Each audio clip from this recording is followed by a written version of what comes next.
على عباده الذين اصطفى أما بعد أعوذ بالله من الشيطان الرجيم بسم الله الرحمن الرحيم واتبع سبيل من أناب إليه سبحان ربك رب العزة عما يصفون وسلام على المرسلين والحمد لله رب العالمين اللهم صل على سيدنا محمد وعلى آل سيدنا محمد وبارك وسلم اللهم صل على سيدنا محمد وعلى آل سيدنا محمد وبارك وسلم اللهم صل على سيدنا محمد وعلى آل سيدنا محمد وبارك وسلم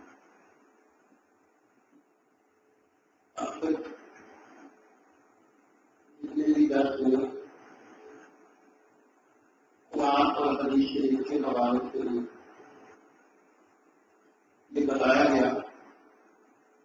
کہ اخلاق کے بارے میں قرآن اور حدیث کی کیا تعلیم ہے،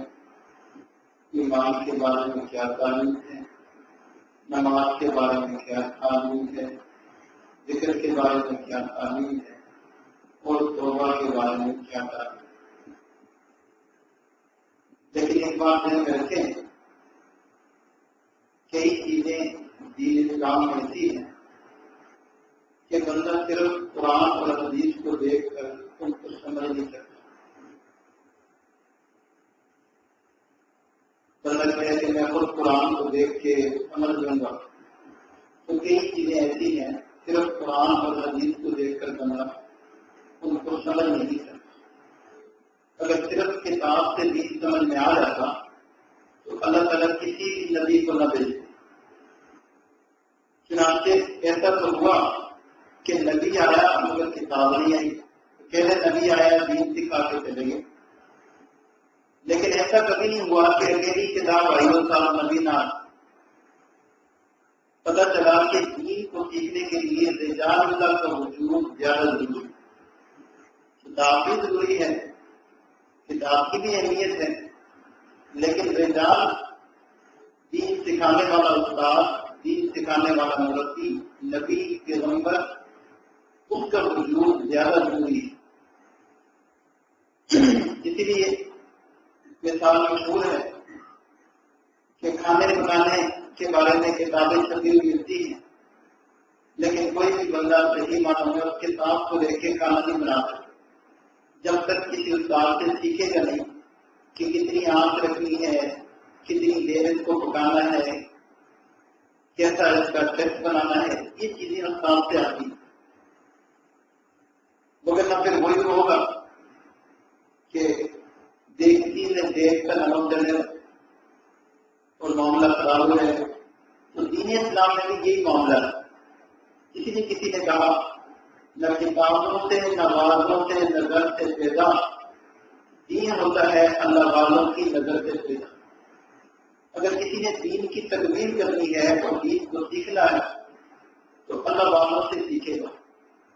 اس کا یہ مطلب نہیں ہے کہ قرآن میں سارے مسائل موجود نہیں، قرآن مجید میں حدیث شریف میں ہر چیز موجود ہے، لیکن استاد کے بغیر ہم اس کو سمجھ نہیں سکتے۔ اس کی مثالیں ہیں، قرآن مجید میں 5 نمازوں کا ذکر ہے۔ اگر نبی علیہ السلام ہمیں 5 نمازوں کا طریقہ اور ترتیب نہ بتاتے تو کوئی بھی بندہ قرآن مجید سے از خود 5 نمازیں ثابت نہیں کر سکتا۔ حالانکہ قرآن میں ذکر ہے، 5 نمازوں کا ذکر ہے، لیکن نبی علیہ السلام نے بتایا تو ہمیں پتہ چلا کہ کہاں ذکر ہے۔ اسی طرح قرآن مجید میں ذکر ہے کہ زکات ادا کرو۔ اب کیسے ادا کریں؟ زکات کس چیز کا نام ہے، کس چیز کی ادا کریں، کس چیز کی نہ کریں، کب کریں، یہ طریقہ نبی علیہ السلام نے ہمیں بتایا تو پتہ چلا کہ زکات کیسے ادا کرنی ہے اور کتنی ادا کرنی ہے۔ پورے قرآن میں کہیں بھی نہیں ہے کہ 2.5% زکات ادا کریں، ہم نہیں نکالتے۔ نبی علیہ السلام نے بتایا کہ اللہ تعالیٰ کی منشا کیا ہے اس زکات، تو پھر ہمیں جا کے پتہ چلا۔ اسی طرح کا ایک روایت جو سامنے آئی تھی من رآ منکم منکرا فلیغیرہ بیدہ، تم میں سے کوئی بندہ کسی برائی کو دیکھے تو اس کو اپنے ہاتھ سے روک دے، اگر طاقت نہیں ہے تو پھر زبان سے روک دے، اتنی بھی طاقت نہیں ہے تو پھر دل سے اس کو برا جانے اور یہ ایمان کا کمزور کر جائے۔ اب اس بات کا فیصلہ کون کرے گا؟ کون بتائے گا کہ کہاں ہم نے ہاتھ سے روکنا ہے، کہاں ہم نے زبان سے روکنا ہے اور کہاں ہم نے دل سے اس کو برا جاننا ہے؟ تو اس کے لیے کسی اللہ والے اور قائد قرآن کا وجود لازمی ہے جو ہمیں حکمت سکھائے گا کہ اس وقت موقع ہاتھ سے روکنے کا ہے، اس وقت موقع زبان سے روکنے کا ہے اور اس وقت موقع خاموشی کا ہے، تو دل میں اس کو برا جاننا۔ اس چیز کو کہتے ہیں حکمت، اور یہ حکمت والوں کے پاس بیٹھ کر آتی ہے۔ اسی طرح قرآن و حدیث میں صدقے کے بے شمار فضائل ہیں۔ جس نے اللہ کے راستے میں خرچ کیا اس کو اتنا ملے گا، اس کو اتنا ملے گا، یہ فضیلت ملے گی، بلائیں چلیں گی، مصیبتیں چلیں گی۔ ان فضائل کو پڑھ کر ایک بندے کا دل چاہتا ہے کہ میرے پاس جو کچھ ہے اللہ کے نام پہ خرچ کروں۔ چنانچہ ایک صحابی کی توبہ قبول ہوئی، نبی صلی اللہ علیہ وسلم کی خدمت میں حاضر ہوئے تو کہنے لگے یا رسول اللہ صلی اللہ علیہ وسلم، توبہ کی قبولیت کی خوشی میں اپنا سارا حال سارا بات اللہ کے راستے میں صدقہ کرنا چاہتا ہوں۔ نبی صلی اللہ علیہ وسلم نے ارشاد فرمایا سارا صدقہ کرو، سارا صدقہ نہ کرو، کچھ حصہ صدقہ کر دو، کچھ حصہ اپنے اہل و عیال کے لیے بھی رکھو۔ اگر اپنے اہل و عیال کے لیے رکھو گے تو کل آپ کسی کے سامنے ہاتھ سے نہ رکھیں۔ تو یہ حکمت کس نے بتائی؟ رجال اللہ، نبی صلی اللہ علیہ وسلم نے بتائی۔ اگر صرف ہم کتاب پڑھتے، حدیث پڑھتے، اس میں تذکرے کے فضائل پڑھ کے ہم اپنا سارا مال صدقہ کر دیتے تو وہ حکمت کے خلاف ہو جاتا۔ اسی طرح شیخ الہند رحمۃ اللہ کے ایک مرید تھے، انہوں نے حضرت سے توکل کے فضائل سنے، اللہ پہ بھروسہ، اللہ پہ توکل، دنیا سے کچھ نہ ہونے کا یقین، اللہ سے سب کچھ ہونے کے یقین ان کے دل میں آ گیا، اور توکل کے سارے فضائل جب سن لیے اس کے دل میں آیا کہ میرے دل میں کیونکہ دین کا کام ہے، دین کی ذمہ داری ہے، لہٰذا میں دین کا ہی کام کرتا ہوں، رزق تو اللہ نے دینا ہے، تو میں اپنی ملازمت چھوڑتا ہوں۔ چنانچہ حضرت کے پاس آ گئے، حضرت میرا دل چاہتا ہے کہ میں ملازمت چھوڑ دوں اور صرف دین کا کام کروں۔ حضرت نے فرمایا ابھی ملازمت نہ چھوڑ دو، ابھی ملازمت نہ چھوڑ دو۔ ایک طرف توکل کی تعلیم ہے اور دوسری طرف یہ منع کیا جا رہا ہے کہ ابھی ملازمت نہ چھوڑ دو، کیونکہ آپ کا یقین اور توکل ابھی اتنا مضبوط نہیں ہے کہ تم اپنے اس توکل پر برقرار ہو۔ کئی لوگ حج کے سفر کو جانے لگے توکل کے اوپر کہ ہم اپنے پاس پہنچا کرایہ کچھ بھی نہیں لے کے جائیں گے، بس اللہ توکل ہم حج کے لیے جائیں گے۔ مشائخ نے مانا کیا یہ طریقہ ٹھیک نہیں، بھروسہ اللہ کی ذات پہ مگر آپ کو اپنے ساتھ رکھنا ضروری ہے۔ یہ ہے حکمت۔ اسی طرح قرآن مجید میں بار بار ہے کہ کثرت سے ذکر کرو، کثرت سے ذکر کرو، اتنا ذکر کرو کہ دیکھنے والے لوگ ایک پاگل، دیوانہ اور مجنون سمجھیں۔ اب اس کا کیا مطلب کہ ذکر کر کر کے لوگوں کو پاگل بنا دو، سب کو مجنون بنا دو، دیوانہ بنا دو۔ ہم نے لوگوں کو لگڑا لولا نہیں بنانا، پاگل نہیں بنانا کہ سارے پاگلوں کی طرف ہے مت ہو جائیں اور چکرے ہمارے۔ تو کون بتائے گا کہ ذکر کی کثرت کیسے کرو؟ انبیاء نے ذکر کیا، صحابہ نے ذکر کیا، تابعین نے ذکر کیا، پاگل تو کوئی بھی نہیں ہو۔ تو پھر آپ لوگ پاگل کیا ہوتے ہیں، چکرے کیوں مارتے ہیں؟ تو یہ مشائخ بتاتے ہیں کہ حکمت اللہ والوں کی صحبت میں بیٹھ کر آتی ہے کہ بھائی کثرت سے ذکر کرو مگر اس طریقے سے کرو۔ یہ ہے طریقہ اور یہ ہے اس کا حکم۔ قرآن مجید میں حکم ہے کہ اسراف نہ کرو۔ اب ہم میں سے کس کو پتہ ہے کہ اسراف کس چیز کا نام ہے؟ اللہ والے بتائیں گے کہ یہ اسراف ہے اور یہ جائز ہے۔ جیسے تو مولانا صاحب تھے، انہوں نے بیان کیا کہ اسراف کرنے والے شیطان کے بھائی ہیں، اسراف کرنا کبیرہ گناہ ہے۔ تو نہانے کے لیے اگر ایک بالٹی پانی کی ضرورت ہو تو اس سے زیادہ خرچ نہیں کرنا چاہیے، اسی سے نہانا چاہیے۔ وضو کے لیے ایک لوٹا پانی کافی ہے تو اسی سے کرنا چاہیے۔ بعد میں جب مولانا صاحب کو گرمی لگی، ایک کنویں کی منڈیر پہ بیٹھ کر بالٹیاں بھر بھر کے اپنے اوپر ڈال رہے تھے، ان کا کوئی نمازی دیہاتی آدمی تھا وہاں سے گزرا، کہنے لگا مولانا صاحب ہمیں تو کہہ رہے ہیں کہ اسراف ہو گئے اور خود ڈالی جا رہے ہیں، ہمیں تو کہہ رہے ہیں کہ اسراف ہوتا ہے اور خود پانی بہائی جا رہے ہیں۔ تو مولانا صاحب نے کہا جاہل، تیرے لیے اسراف میرے لیے جائز، تیرے لیے اسراف میرے لیے جائز، کیونکہ تیری نیت غسل کرنے کی ہے، غسل ایک بالٹی سے ہو جاتا ہے، اور میری نیت ٹھنڈک حاصل کرنے کی ہے اور ٹھنڈک ایک بالٹی سے حاصل نہیں ہوتی، جتنا بہاؤ اتنی مزید ٹھنڈک کی ضرورت ہوتی، ٹھنڈک جتنی حاصل کرو اتنی کم ہے، تو میرے لیے جائز ہے۔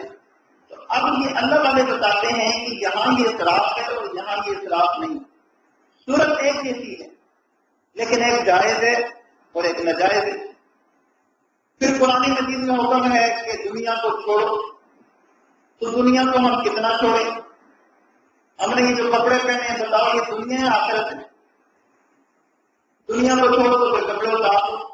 ہم جو کھانا کھاتے ہیں یہ دنیا آخرت ہے، تو کھانا کھانا چھوڑ دو۔ زمین و آسمان پہ ہم رہتے ہیں یہ دنیا ہے آخرت ہے، زمین و آسمان میں رہنا چھوڑ دو۔ تو کتنا دنیا کو چھوڑو گے؟ یہ اللہ والے بتاتے ہیں کہ تم نے کتنا دنیا کو چھوڑنا ہے، اور دنیا کس چیز کا نام ہے، کس کو چھوڑنا ہے اور کس کو حاصل کرنا ہے۔ تو اللہ والوں کا وجود جلتا ہو تو بندہ صرف قرآن و حدیث کو دیکھ کر صراط مستقیم کو پا نہیں سکتا، شیطان بندے کو گمراہ کر دیتا ہے۔ باجدید الثانی رحمۃ اللہ کے ایک مرید تھا، روزانہ رات کو خواب میں دیکھتا کہ جنت تھک کر دس کر صبر کر اس کے سامنے آتی ہے،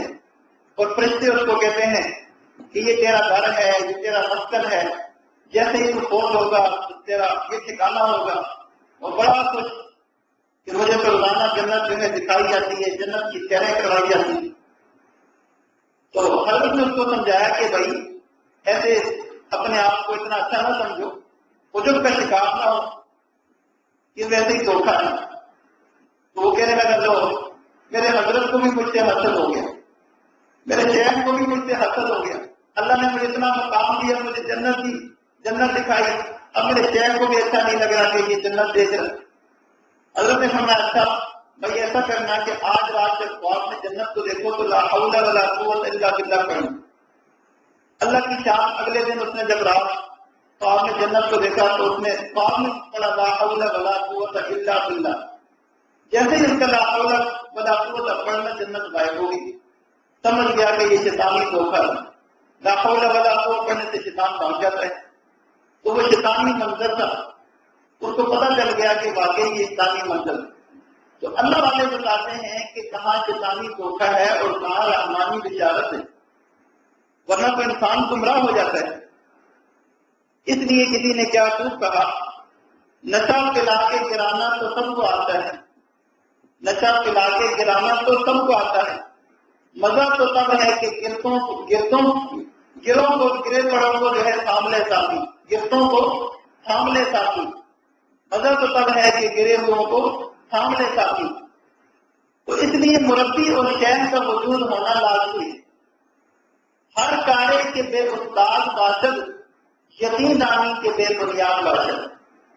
جو بھی کام بغیر استاد کے ہوگا یوں سمجھو کہ وہ بے بنیاد ہوگا۔ اس لیے اگر کوئی بندہ دین کی تکمیل چاہتا ہے کہ میں دین کو صحیح طریقے سے سیکھوں تو اس کے لیے ایک شیخ کا وجود لازمی ہے، جس کی تربیت میں رہ کر جو صاحب شریعت ہو، صاحب سنت ہو، قرآن و حدیث کو جانتا ہو، عالم باللہ ہو، عالم بکتاب اللہ ہو، اس کی صحبت میں رہ کر دین کو سیکھے، اس کے مشورے سے زندگی گزارے تو پھر دین آئے گا۔ اکیلے دین نہیں آئے گا، خود سے دین نہیں آئے گا، جاہلوں میں بیٹھنے سے دین نہیں آئے گا، علماء میں اور اللہ والوں میں بیٹھنے سے دین آئے گا۔ اس لیے ہر بندے کے لیے دین کی تکمیل کرنے کے لیے شیخ کا وجود ضروری ہے، اور شیخ کے ساتھ اس طرح صحبت گزارنا ضروری ہے، صحبت میں رہنا جس طرح بیٹے باپ کے سامنے رہتے ہیں۔ بیٹے باپ کے سامنے ایک زندگی گزارتے ہیں 24 گھنٹے کی، اور ایک عرصہ گزارتے ہیں تو باپ اپنی وسعت کے مطابق اور اپنی سمجھ کے مطابق ان کی تربیت کرتا رہتا ہے۔ اور جو کاملین ہوتے ہیں مشائخ، اگر ان کی صحبت میں ہم اس طرح وقت گزاریں گے تو وہ ہماری کامل تربیت کریں گے۔ والد نے تو اپنی وسعت کے مطابق کی، لیکن مشائخ کامل تربیت کریں گے۔ اس لیے خوش نصیب ہیں وہ لوگ، خوش نصیب ہیں وہ لوگ جنہیں آج شیخ کی معیت حاصل ہے، شیخ کی معیت حاصل ہے، ہر وقت وہ شیخ کے ساتھ رہتے ہیں۔ ایسے لوگ دوستوں خوش نصیب ہیں۔ ایسے لوگوں کو اللہ تعالیٰ کا جتنا بھی شکر ادا کریں کہ کم ہے۔ ان لوگوں سے پوچھو جو اپنے شیخ کے ساتھ رہنا چاہتے ہیں مگر مواقع نہیں ملتے۔ ان لوگوں سے پوچھو جو اپنے شیخ کے لیے تڑپتے ہیں، کاش شیخ کا دیدار مل جائے، شیخ سے مسافر ہو جائے، شیخ سے فون پر بات ہو جائے۔ مہینوں تڑپتے رہتے ہیں، پھر جا کر کے ہلکی سی کرن ملتی۔ اس لیے جن لوگوں کو یہ چیز حاصل ہو وہ خوش نصیب ہیں۔ ہم تو اس قابل نہیں ہیں کہ مشائخ ہمیں وقت دیں، ہم اس قابل نہیں ہیں کہ مشائخ ہمیں وقت دیں، لیکن اگر کوئی شیخ وقت دیتا ہے اور اس کی معیت ہمیں حاصل ہے تو یہ ان کی مہربانی سمجھنی چاہیے، مہربانی سمجھنی چاہیے۔ اس لیے ہر بندے کے لیے تربیت حاصل کرنے کے لیے، اصلاح پانے کے لیے کسی نہ کسی شیخ کی معیت لازمی ہے۔ شیخ دو طرح کے ہوتے ہیں، ایک شیخ طریقت ہوتا ہے، ایک شیخ تربیت ہوتا ہے۔ شیخ طریقت کی صحبت ہمیشہ کے لیے چاہے نہ ہو، دوام کے ساتھ بندہ اس کے ساتھ چاہے نہ رہے، لیکن کسی نہ کسی شیخ تربیت کی صحبت میں رہنا لازمی ہے۔ شیخ طریقت کے ساتھ ہمیشہ نہ بھی رہے پھر بھی فائدہ ہوتا ہے، لیکن تربیت پانے کے لیے شیخ تربیت کی صحبت میں رہنا لازمی ہے۔ بہرحال جب کسی اس طرح کے کامل شیخ سے بندے کا رابطہ ہو جائے تو پھر بندہ اپنے حال احوال اپنے شیخ کو بلا تکلف بتائے، بغیر کسی تکلف کے اپنے حالات کھول کے بتا دے۔ شیخ اور صادق کا تعلق ایسے ہوتا ہے جیسے ماں اور بیٹی کا تعلق۔ بیٹی اپنی ساری داستانیں، سارے قصے کہانیاں اپنی ماں کے سامنے کھول دیتی ہے، ایسے ہی ایک صادق اپنا سب کچھ اپنے شیخ کے سامنے کھول دیتا ہے۔ کئی دوستوں کو دیکھا کہتے ہیں جی ہم تو اپنا کام کر رہے ہیں، بس شیخ کو خود ہی کشف ہو جائے گا۔ تو شیخ کے کشف پر اعتماد نہ کریں، کبھی کشف ہوتا ہے کبھی کشف نہیں ہوتا، تو اس پر اعتماد نہ کریں۔ یہ سالک کی گنتی ہے کہ وہ اپنے تمام حالات اپنے شیخ تک پہنچائے۔ کئی لوگ کہتے ہیں جی ہم تو کچھ کرتے ہیں نہیں، ہم کیا بتائیں، معمولات تو کرتے نہیں۔ اگر معمولات نہیں کرتے تو یہ بھی بتائیں کہ ہم نہیں کر رہے، لیکن انداز ایسا ہو کہ اس میں ندامت ہو و شرمندگی ہو۔ کئی دوستوں کو دیکھا سیدھے سیدھے آگے کہہ دیتے ہم سے تو کچھ بھی نہیں ہو رہی معمولات، نہ طبیعت میں کوئی ندامت ہے، نہ شرمندگی ہے، نہ کوئی احساس ہے، بس یہ ہم سے تو معمولات نہیں ہوتی۔ وہ یوں سمجھتے شاید ہم نے اپنا دینا کام کر دیا، ہم نے ڈیوٹی ادا کر دیا، ہم نے شیخ کو بتا دیا ہم سے نہیں ہو۔ طبیعت میں ندامت ہو، شرمندگی ہو تو پھر اگر بتائیں گے تو شیخ دعا کرے گا کہ بیچارہ کرنا چاہتا ہے مگر اس سے ہو نہیں پا رہا، تو پھر شیخ کی ایسی دعا لگے گی کہ اللہ تعالیٰ معمولات کو کرنا آسان فرما دیں گے۔ کئی لوگ کہتے ہیں جی کیفیت نہیں، ہم کیا بتائیں۔ بھائی کیفیت کا نہ ہونا بھی تو ایک کیفیت ہے، کہ کوئی کیفیات نہیں ہے، یہ نہ ہونا بھی ایک کیفیت ہے۔ اس کیفیت کا ہی بتا دینا چاہیے۔ جب ہم بتائیں گے اپنے حالات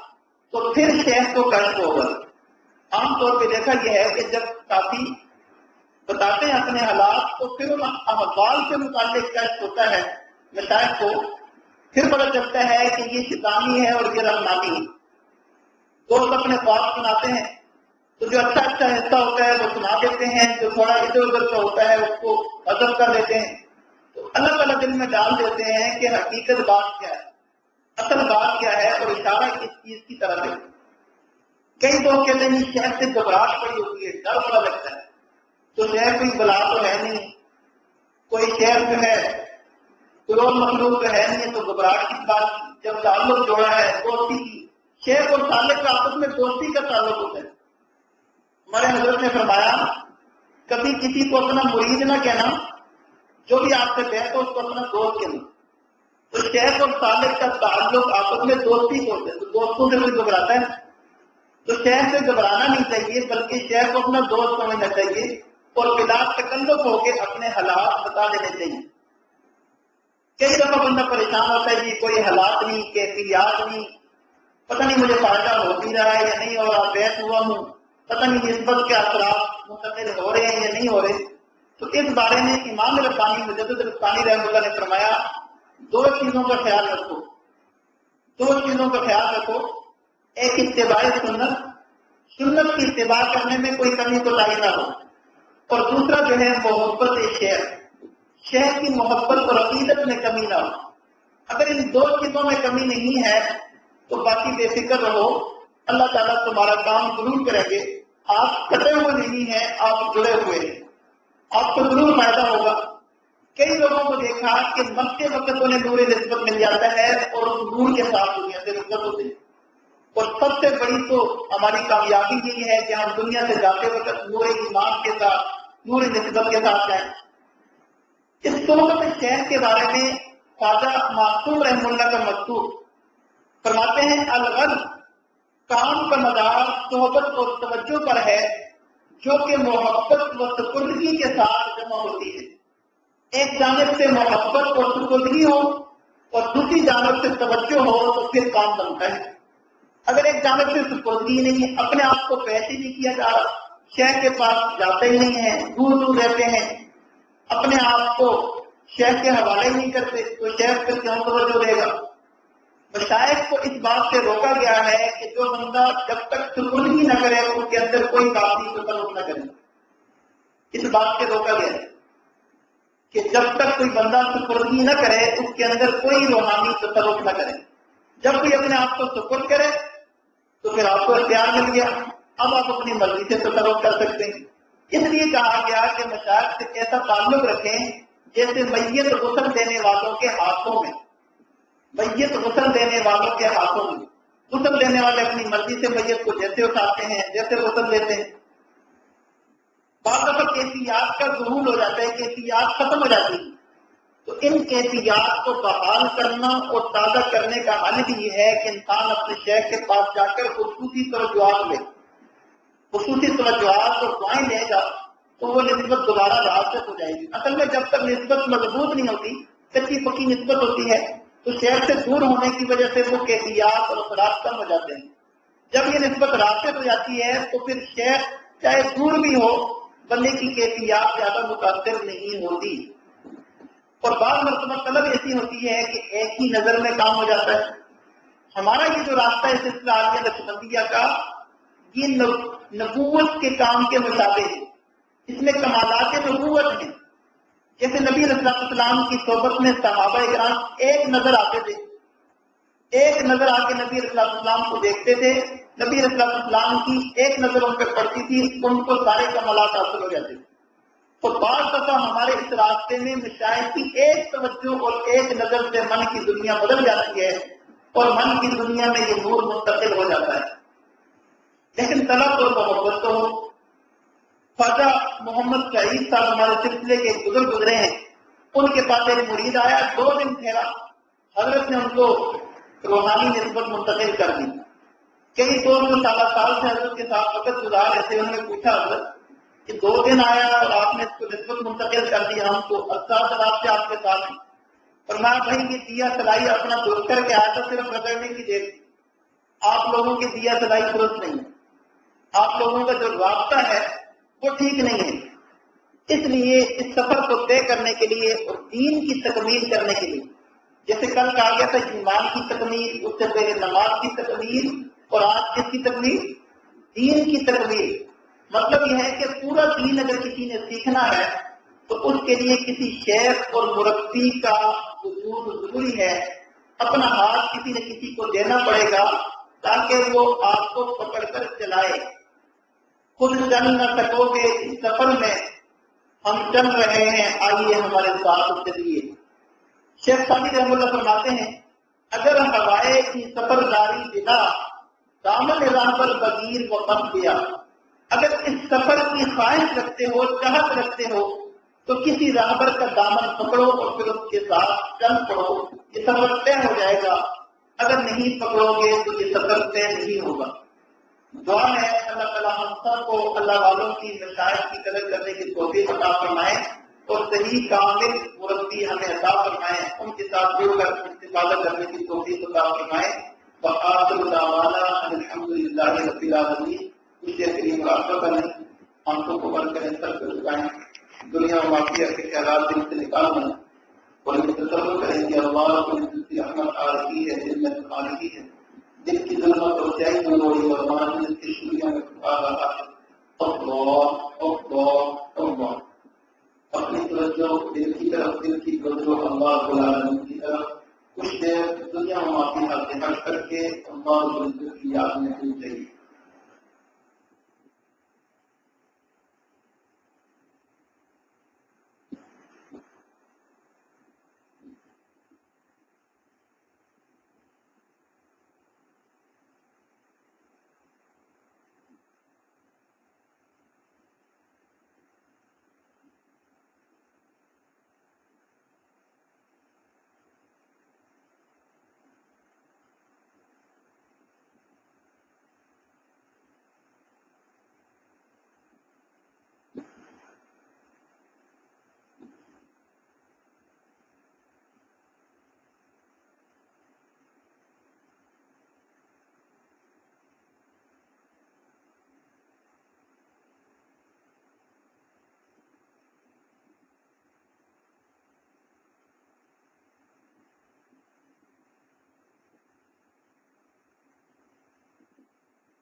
والا دل بدل دے میرا غفلت میں ڈوبا دل بدل دے، حرص والا دل بدل دے میرا غفلت میں ڈوبا دل بدل دے، بدل دے دل کی دنیا دل بدل دے، خدایا فضل فرما دل بدل دے، بدل دے دل کی دنیا دل بدل دے، خدایا فضل فرما دل بدل دے، کب تک گنہگاری میں ابلتا تو بدل دے میرا رستہ دل بدل دے، کب تک گنہگاری میں ابلتا تو بدل دے میرا رستہ دل بدل دے، سنوں میں دھڑکنوں میں نام تیرا، سنوں میں دھڑکنوں میں نام تیرا، سنوں میں دھڑکنوں میں نام تیرا، مزہ آ جائے مولا دل بدل دے، سنوں میں دھڑکنوں میں نام تیرا، مزہ آ جائے مولا دل بدل دے، اجالوں میں آنکھ اپنی ماں سوا سے، اجالوں میں آنکھ اپنی ماں سوا سے، خدایا بدل کلمہ دل بدلتے، یہ کیسا دل ہے سینے میں الہی جو زندہ بھی ہے مردہ دل بدلتے، یہ کیسا دل ہے سینے میں الہی جو زندہ بھی ہے مردہ دل بدلتے، اب آؤ عشق والا دل بدلتے، میرا غفلت میں ڈوبا دل بدلتے، پڑا ہوں میں تیرے در پر دل شکستہ، رہوں میں کیوں دل شکستہ دل بدلتے، پڑا ہوں میں تیرے در پر دل شکستہ، رہوں میں کیوں دل شکستہ دل بدلتے، جو دیدار تیرا روز محشر، جو دیدار تیرا روز محشر، تو دیکھے مسکرا کر دل بدلتے، تو دیکھے مسکرا کر دل بدلتے، جو دیدار تیرا روز محشر، تو دیکھے مسکرا کر دل بدلتے، اب آؤ عشق والا دل بدلتے، میرا غفلت میں ڈوبا میرا غفلت میں ڈوبا دل بدلتے، میرا غفلت میں ڈوبا دل بدلتے، سنوں میں دھڑکنوں میں نام تیرا، سنوں میں دھڑکنوں میں نام تیرا، سنوں میں دھڑکنوں میں نام تیرا، نظارہ مولا دل بدلتے،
اللہ اپنے مقبول بندوں میں شامل فرما دیجیے، اللہ ہمیں اپنے مشاہد کی قدر کرنے کی توفیق عطا فرما دیجیے،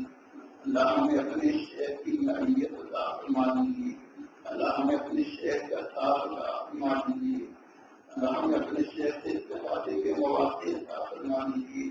اللہ ہمیں اپنے شیخ سے استفادے کے مواقع عطا فرما دیجیے، اللہ کرم کا معاملہ فرما دیجیے، اللہ ہمارے شیخ کی ضروریات میں ہمیں پورا حصہ عطا فرما دیجیے، اللہ پورا حصہ عطا فرما دیجیے، اللہ نسبت کے نور کو کام اور مان فرما دیجیے، اللہ باطن کی تکمیل فرما دیجیے، اللہ روحانیت کی تکمیل فرما دیجیے، دین کی تکمیل فرما دیجیے، اللہ شاعر کے تمام امید میں عطا فرما دیجیے، آپ کے دل پورا حصہ عطا فرما دیجیے، اللہ کے ہاتھوں کو قبول فرمائے، اللہ ہر شیخ کی زندگی میں برکتیں عطا فرما دیجیے، ان کے کاموں میں برکتیں عطا فرما دیجیے، ارادوں میں برکتیں عطا فرما دیجیے، اللہ ہمیں شیخ کی محبت عطا فرما دیجیے، تلقین کی محبت عطا فرما دیجیے، اللہ شیخ کے اللہ نتائج کو ہماری طرف متوجہ فرما دیجیے، اللہ شیخ کو ہمارے اوپر مہربان فرما دیجیے، اللہ ہمارے شیخ کو ہم سے خوش فرما دیجیے، اللہ ہمیں اپنے شیخ کی منشا کے مطابق کام کرنے کی توفیق عطا فرما دیجیے، اللہ ہمارے شیخ کو ہماری ستائش فرما دیجیے، اللہ ستائش فرما دیجیے، شیخ کے دل کو ہمارے اوپر مہربان فرما دیجیے، اللہ شیخ کے تمام ضروریات کو ہماری طرف منتقل فرما دیجیے، اللہ میرا جو آخری کی ہوتا ہے شیخ ذریعہ بن جاتا ہے، میرے مالک ہمیں تمام روحانیات کی دولتیں عطا فرما دیجیے، اللہ تمام روحانیات کی دولتیں عطا فرما دیجیے، میرے مالک ہم نے دیکھا ہے جب تیرے بندے محنت کوشش کرتے ہیں تو آپ کی طرف سے اللہ سفارش آ جاتی ہے کہ فلاں بندہ میرے مقبول بندوں میں شامل ہو گیا ہے، آپ اس کو میری فہرست میں میرے مقبول بندوں کی فہرست میں شامل کر دیا جائے، اس کا نام لے لیا جائے، اللہ ہمارے ساتھ بھی ایسا ہی معاملہ فرما دیجیے، اللہ سے بھی اشارے فرما دیجیے، شہر کو متوجہ فرما دیجیے، اللہ تمام ضروریات اور برکات ہمیں عطا فرما دیجیے، روحانیات کی تکمیل عطا فرما دیجیے، دین کی تکمیل عطا فرما دیجیے، اللہ ہمیں اس راستے میں کمال عطا فرما دیجیے، اللہ جس فکر ضرور ہمیں ملا اس کو کھلانے کے لیے ہمیں دنیا کے کونے کونے تک جانے کی توفیق عطا فرمائیے، تن من دھن کی باقی لگانے کی توفیق عطا فرمائیے، اللہ کل قیامت کے دن ہمیں اپنے مشاہد کے سامنے رسوا نہ کرنا، اللہ کل قیامت کے دن ہمیں اپنے مشاہد کے سامنے اللہ ہمیں ذلیل نہ کرنا، اللہ ہمیں صحیح مشاہد کی ترجمانی کرنے کی توفیق عطا فرما، مشاہد کے نقش قدم سے چلنے کی توفیق عطا فرما، اس سے ملاحظ کو نبھانے کی توفیق عطا فرما، اس کو کھلانے کی توفیق عطا فرما، اللہ اس نسبت کو کھلانے کی یہ ضرورت دینے عطا فرما، کام کے اثرات مہیا بہتر فرما، اخلاص کا اعتماد عطا فرما، اللہ تعاون کرنے والے دوستوں کو اپنے مقبول بندوں میں شامل فرما، محنت کرنے والے دوستوں کو خدمت کرنے والے دوستوں کو اللہ اپنے مقبول بندوں میں شامل فرما، اللہ ہم نے اپنے بڑوں سے سنا ہے خدمت سے خدا ملتا ہے، اللہ جتنے بندے جتنے بھائی خدمت کر رہے ہیں دن رات مگن لگے ہوئے ہیں بیگون خدمت میں، اللہ ان کی خدمتوں کو قبول کروانے کی، انہیں اپنی معیشت عطا فرمانے کی، اپنی دوستی عطا فرمانے کی، اپنی رضا عطا فرمانے کی، اپنی نکاح عطا فرمانے کی، ان پر اپنی رحمت کی بارش عطا فرمانے کی، نور کی برکات عطا فرمانے کی، نور کی آنکھ دلانے کی، ان کے چہروں پر نور سجانے کی، ان کے چہروں پر ولایت کا نور سجانے کی، دلوں کو اپنی محبت سے بھر دیجیے، دلوں کو پورے ولایت سے بھر دیجیے، اللہ ان کی دل کی مرادوں کو پورا فرما دیجیے، دل کی جائز دعاؤں کو قبول فرما دیجیے، اللہ جس طرح ان لوگوں نے اس فقیر کا دل خوش کیا، اللہ تو ان کا دل خوش فرما، اللہ جس طرح یہ فقیر کا دل خوش کر رہے ہیں اللہ تو ان کا دل خوش فرما، اللہ سب کی دعاؤں کو قبول فرما، اللہ سب کی دعاؤں کو قبول فرما، اللہ بیماروں کو شفا عطا فرما، پریشان حالوں کی پریشانیاں دور فرما، اللہ تعالیٰ کی قرضے کی ادائیگی کی تکلیف پیدا فرما، جن دوستوں نے جن بہنوں نے دعاؤں کے لیے فرمایا اللہ کی جائز حاجات کو قبول و منظور فرما، پریشانیوں کو دور فرما، نتائج کو حل فرما، اللہ ان کے مہمانوں کو قبول فرما، جو مانگا وہ بھی عطا فرما، جو مانگنے سے ادھر نہیں مانگتے وہ بھی عطا فرما، ربنا تقبل منا انك انت السميع العليم وتب علينا انك انت التواب الرحيم، وصلى الله